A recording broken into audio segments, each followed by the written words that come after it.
سب کی حاضری کو، نماز کی ادائیگی کو اپنی بارگاہ میں قبول منظور فرمائے۔ اللہ رب العزت روز جمعہ مبارک کی برکتیں، سعادتیں، فضیلتیں ہم سب کو نصیب فرمائے۔ الحمدللہ ماہ ربیع الثانی جاری ثانی ہے۔ ماہ ربیع الاول میں آقا علیہ السلام کی آمد کے چرچے ہوئے۔ پیارے محبوب علیہ السلام کی آمد کی خوشیاں منائی گئی اور پیارے محبوب علیہ السلام کی سجدے اس ہستی کو اللہ تبارک و تعالی نے اتنی مقبولیت عطا فرمائی کہ ان کے نانا جان کو سردار انبیاء کہا جاتا ہے۔ ان کے نانا جان کو سردار انبیاء کہا جاتا ہے اور ان کی آل پاک کے چمکتے ستارے کو سردار اولیاء کہا جاتا ہے۔ تو پیارے محبوب علیہ السلام کی آمد کا چرچا، پیارے محبوب علیہ السلام کا میلاد یوں تو سارا سال ہی منایا جاتا رہتا ہے اور خصوصیت کے ساتھ ماہ ربیع الاول میں منایا جاتا ہے۔ تو اسی طرح پیارے محبوب علیہ السلام کی بارہویں مشہور ہے اور ہمارے غوث پاک کی 11ویں مشہور ہے۔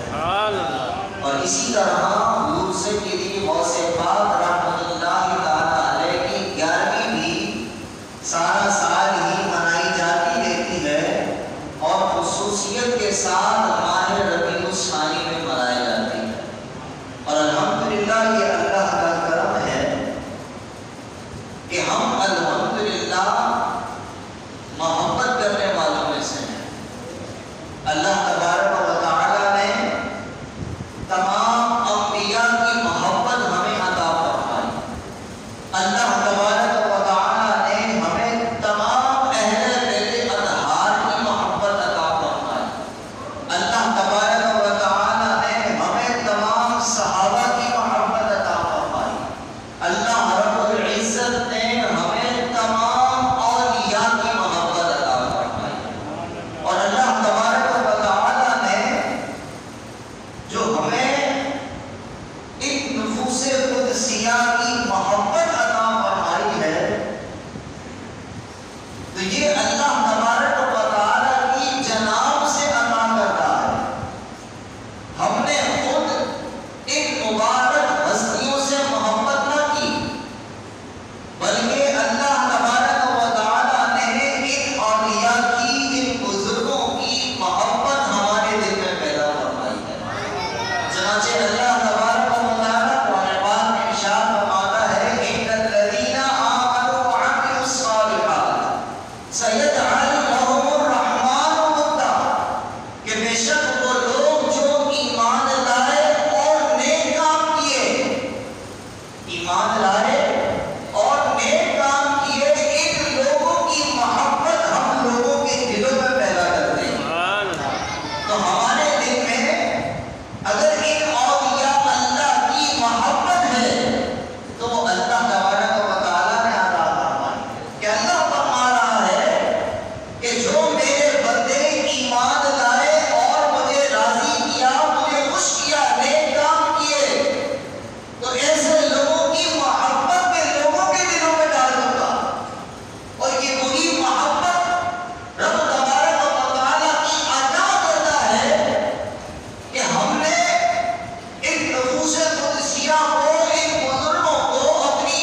تیاری تو کچھ نہیں ہے، لیکن ایک تیاری ہے، میں اللہ اور اس کے رسول صلی اللہ علیہ وسلم سے محبت کرتا ہوں، میں اللہ اور اس کے رسول صلی اللہ علیہ وسلم سے محبت کرتا ہوں۔ پیارے محبوب علیہ السلام نے ارشاد فرمایا کہ تم جس سے محبت کرتے ہو، قیامت کے دن اللہ تبارک و تعالیٰ تمہیں اسی کا ساتھ عطا فرمائے گا۔ اب جس کی محبت حضور کے ساتھ ہوگی اسے حضور کا ساتھ ملے گا، اب جس کی محبت حضرت امام حسن کے ساتھ ہوگی اسے امام حسن کا ساتھ ملے گا، اور جس کی محبت امام حسین کے ساتھ ہوگی اسے امام حسین کا ساتھ ملے گا۔ اب جو محبت کرتا ہوگا یزید کے ساتھ اور یزید کے بارے میں کہتا ہوگا حضرت سیدنا یزید رضی اللہ تعالی عنہ معاذ اللہ، جو آج لوگ مشہور ہیں نا، جن کے بڑے پاکستان میں استقبال ہو رہے ہیں کوٹ پہننے والے، یہ یزید کو یہ کہنے والے ہیں یہ جملے، حضرت سیدنا یزید رضی اللہ تعالی عنہ، تو ایسے لوگوں کا حشر یزید کے ساتھ ہوگا۔ اب جو چاہتا ہے حسین کے ساتھ میرا حشر ہو تو اسے حسینی ہونا پڑے گا، اور جو یہ چاہتا ہے کہ میرا حشر یزید کے ساتھ ہو تو یزید کو جنتی مانتا رہے، یزید کو رضی اللہ تعالیٰ عنہ کہتا رہے ہم تو حسینی ہیں، ہم تو اپنے حسینی ہونے پر فخر کرتے ہیں، اور حسین کا صدقہ جن ہستیوں کو ملا، جن کی نام کی گیارہویں الحمدللہ ہم عقیدت و احترام کے ساتھ کرتے ہیں، اور ہماری محبت حضور سیدی غوث پاک کے ساتھ ہے، الحمدللہ ہمارا حشر غوث پاک کے ساتھ بھی ہوگا۔ اور جو لوگ ان مبارک ہستیوں پر بھونکتے ہیں، ان مبارک ہستیوں کے بارے میں نازیبہ کلمات کہتے ہیں، تو ایسے لوگوں کو ان کا ساتھ نہیں ملے گا۔ اور یاد رکھیے الحمدللہ ہم صرف محبت کا درس ہی لیتے ہیں، محبت